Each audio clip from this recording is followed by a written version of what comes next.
Those who criticize our generation forget who raised it, and also forget, or just don't have a clue, what position they have left us in. So it is our turn now to fix what has been done, and we must stand up, and we must stand up quickly for our next generation, for our grandchildren, before it's too late. So I just want to ask you one question, and that question is, what does freedom mean to you?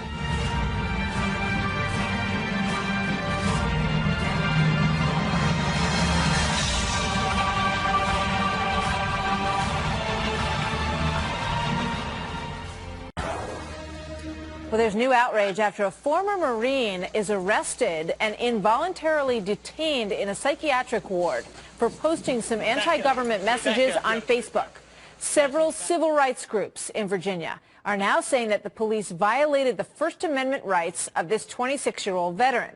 Supporters fear Facebook Marine being disappeared. This is my story out of Infowars.com.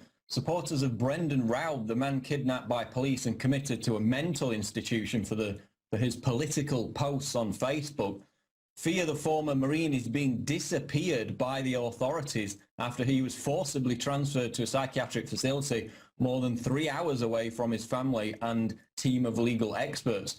Raub, a former veteran of the wars in Afghanistan and Iraq, was involuntarily detained for psychiatric questioning last week by authorities in Virginia's Chesterfield County for leaving anti-establishment messages on Facebook, God forbid, and questioning the official version of 9/11.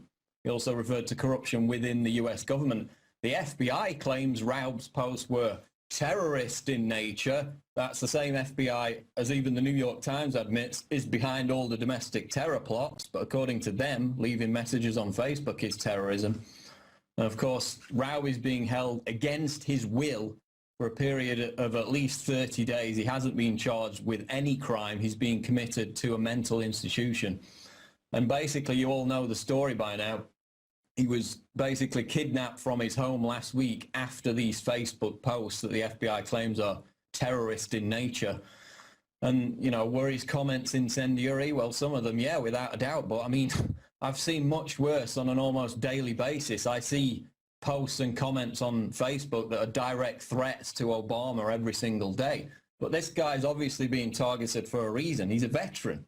We know that the DHS is engaged in this smear campaign against returning veterans. They're trying to demonize them all, characterize them all as domestic extremists and terrorists, and he's been caught in this dragnet. So he's been moved to a psychiatric facility 3 hours away from his family and legal team, opposite end of the county where this is supposed to be taking place. And the justice in the case dismissed efforts to stop this. There were lawyers from the Rutherford Institute that tried to stop him being transferred. The justice dismissed it. He's gone. People having trouble getting in contact with him now, which is the latest I read on Facebook. But we were actually contacted by a supporter of Raub who spoke with his brother and shared the following concern, which is in this article. Quote, "It would seem that in the government's infinite wisdom, especially in a time of obscenely massive deficits, that they are going to send him to a Veterans Administration medical center. That doesn't sound too bad now, does it? How about this then? The hospital that they're sending him to is not the one 8 miles away from his home in Richmond, but it's instead on the other side of the Commonwealth of Virginia in Roanoke. One question, why? This makes absolutely no sense when you consider that since he was arrested or committed in Chesterfield, that this is the court of record and the court that is supposed to hear his case at every motion and hearing. Why are they trying to take him so far away from his home? It's almost like they're trying to make him disappear. Oh no, not our benevolent nanny state government, never. So the fear now amongst his supporters is that people are having trouble getting in contact with him. His legal team, his family are 3 hours away. And basically now they're saying he's not even in that facility. So God knows where they've taken him.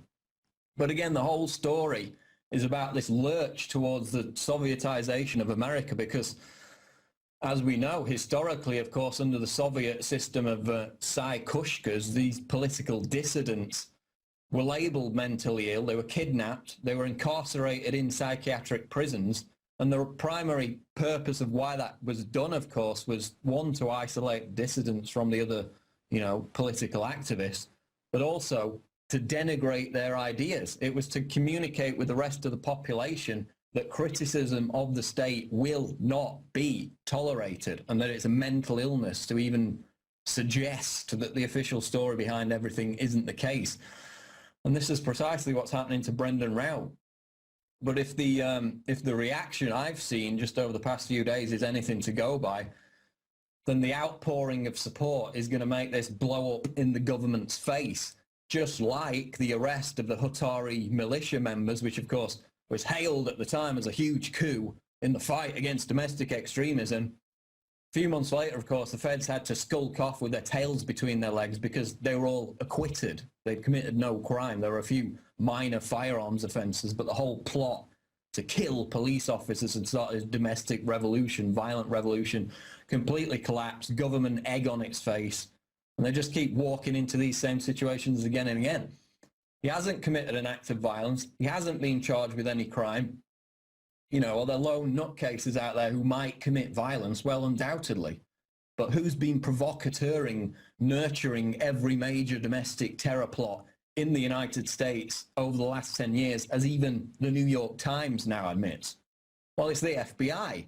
So, when the FBI tells us to be all concerned and fearful about some Facebook posts in the context of terrorism, while they're creating and overseeing all the major terror plots in America, I just don't want to hear it. It's ridiculous. So more updates on the Brendan Raub story if we get them. Now, he seems to have been disappeared. More updates as they come in. Then there's a state law that allows the emergency temporary psychiatric commitment upon the recommendation of a mental health professional in the state. And that's what they acted on. Did they do anything wrong, Fred? No, you know what, Martha, I don't think they did. Let's not forget that within the last 4 weeks, a military veteran shot and killed a bunch of Sikh pacifists and a police officer. We had the worst act of domestic terrorism in our country by an active military guy. And we've had all these recriminations about what happened in Colorado, about people saying that there may have been evidence that this guy was going to do something. So he hasn't been arrested. And quite frankly, law enforcement doesn't have the luxury of waiting to find out whether or not this guy's really serious. And he does have some issues, including his theory that our government was involved in the 9/11 terrorist attack. So I think, he hasn't been arrested. He's been sent down for evaluation. No one's ever gone to jail for an evaluation. So it raises the question, though, Esther, where is the line of free speech? He wrote this on a Facebook page. He did not target any specific individuals as far as I could tell in taking a look at this story. What are you allowed to say? What are you not allowed to say?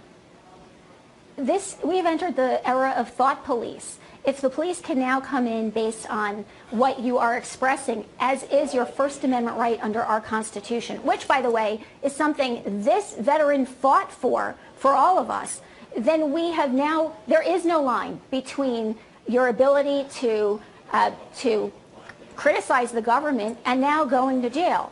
And in fact, he was arrested. This may not be a criminal case, but when you are detained and not free to leave and sent to a hospital involuntarily, you are being detained. Let's not make any mistake about it. If he was free to leave, then I would agree he's not being detained. No. But he is not, and in fact, he was placed in cuffs. He was placed in the back of a car, a law enforcement because vehicle, he would not go voluntarily, and taken to the hospital. How mother, many people would go voluntarily? No, agreed. His mother says that his free speech has been violated, and that he saw a lot in the war in Iraq and Afghanistan, and that he feels that the U.S. government was complicit in the September 11th attacks, which is something that you mentioned, Fred. So all of these things are things that many people would find obviously very, very objectionable. But the question is whether or not you're allowed to put them on Facebook, and is the government allowed to sort of look at what you're putting on Facebook and take you into custody?